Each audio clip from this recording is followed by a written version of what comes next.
Amirgadh border checkpost પરથી દોસ્ત pickup ડાલામાં શાકભાજીની આડમાં વિદેશી દારૂ સાથે એક ઇસમને પોલીસે ઝડપી પાડ્યો। અમીરગઢ પોલીસ સ્ટેશનના પીઆઈ એમ.આર. બારોટ સાહેબની સૂચના અનુસાર Amirgadh police staff Amirgadh border checkpost પર ચેકિંગમાં હતા।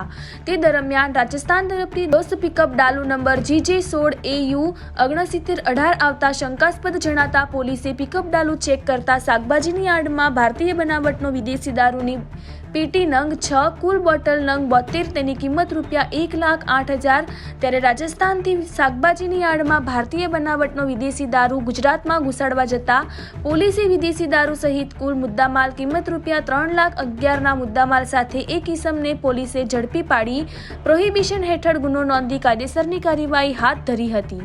અહેવાલ વિનોદસિંહ દરબાર, બનાસ તક ન્યૂઝ, અમીરગઢ।